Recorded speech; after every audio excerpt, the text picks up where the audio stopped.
TV. Lie to the world. Britain issues £500 million sovereign sukuk.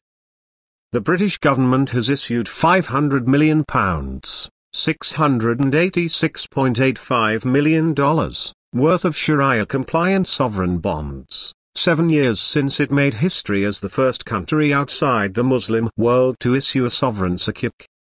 The Treasury said on Thursday that £500 million of sukuk, the Islamic equivalent of a bond, has been sold to investors based in the UK and in the major hubs for Islamic finance in the Middle East and Asia. Chancellor of the Exchequer Rishi Sunak said, "We've set out ambitious plans to make the UK the most open and dynamic financial centre in the world. By launching our second sovereign sukuk, we're cementing the UK's position as the leading global hub for Islamic finance outside of the Islamic world."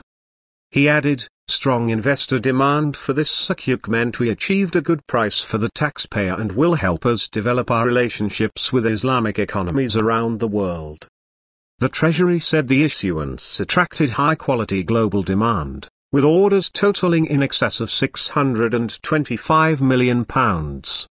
Britain has long held a strong position in the world of Islamic finance.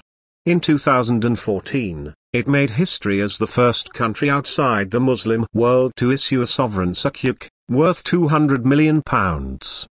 Thursday's sukuk issuance highlights London's role as a global leader in Islamic finance. The UK has always been a strong supporter of the industry, and has had a long and committed focus going back to the 1980s, Samin Akram, managing director of Islamic finance firm Samak Ethical Finance, said. The fact that the UK government's timing of the sukuk announcement comes during a struggling economic climate further shows the seriousness of their commitment, she added. Investors placed £2.3 billion of orders for the first UK sovereign sukuk issued in June 2014, 11 times the amount on offer. I have no doubt today's issuance will also attract a surging demand. Bashar al-Nattor, head of Islamic finance at Fitch Ratings, said that the £500 million issuance is also a strategic move, not one aimed entirely at plugging the government's swelling coronavirus-induced debt. He said, "They're not doing it as a funding tool. They have other objectives in mind. They want to maintain their status as a Western hub for Islamic finance, including sukuk. London is one of the largest hubs for issuing sukuk, and this is more important in these times because of Brexit."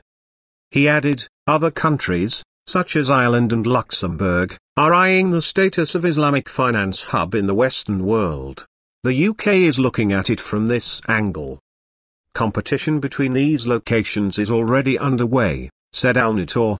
"Ireland is already working on their Islamic finance offering, and Luxembourg has very advanced infrastructure, mainly toward Islamic fund management. You have these two that are visible when it comes to Islamic finance," he added. "The UK has a head start in the field, but is the competition? I think yes, there is." With this second sovereign sukuk offering, al-Nattor said, "They're testing the waters of the market." He predicted that the government will closely assess the success of this offering, and it may dictate whether or not sukuk plays a greater role in the future of British finances. "It's definitely a development worth watching," he said.